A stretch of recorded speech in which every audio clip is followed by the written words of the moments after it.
me to play quarterback, I've got to be a shortstop in baseball, essentially. You've got to have quick hips and quick hands. So I've got to constantly work quick hips and quick hands. So the first one here you're going to see is walking turns.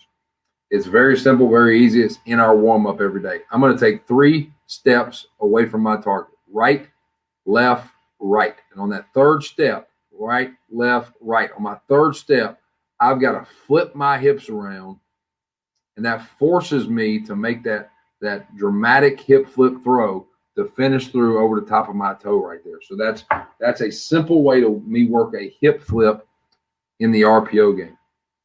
All right, another one that I do is called an angle flip. I just started doing this one here recently. This is going to help me in my progressions, but it also helps you in your RPOs and your hip flip. Is I point these 3 guys in a direction. Say you're going to hit a shuffle drop. And when I make a ball call or a clap, because I like them working off a reaction. So you see me clap here. All right, when I clap, they then flip to make their throw to their target. All they're doing is turn into a baseball. All right, the first baseman's made a throw, and they're quick catching it, and they're getting it out at second base to turn 2. So that would be the first time through. All right, the next time through, you see they get the ball back. They make that same exact throw, but I make a clap at a different time. But then I change their angle. All right, I say, all right, where I'll go, y'all are dropping this way. Now, I want you to drop this way, but I want you to drop as if you're a wrong hander. All right, so these 2 are righties, and they're acting like they're lefty. This guy's my lefty. He's acting like he's a right-hander in his drop. So what does that do? It forces a complete 180 in my hip flip to do that. So I change their direction every day. And this is something that you can do on the EDD. They're in special teams. Get your quarterbacks to go do these drills to work their hips. And then the last one is I'm going to work. It's called rapid fire. You can also call this the Old West drill. All right. I'm going to ask my quarterback who survived in the Old West. The guy that survived in the Old West was the guy that had the quickest hands because he drew that gun the fastest out of the holster. So I'm going to have 3 targets. I'm going to label them 1, 2, 3, just like that. The first ball you're going to throw to 1. The second ball you throw to 2. Third ball you throw to 3.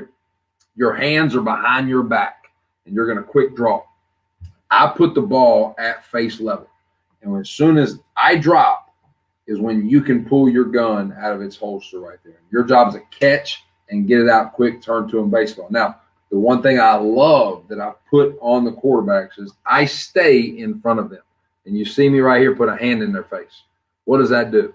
It forces them to make an awkward throw or an off-platform, different arm angle throw right there. Makes them feel pressure in their face. There it is again. I put both hands up in front of his face. He now has to throw that thing around me to get to his target.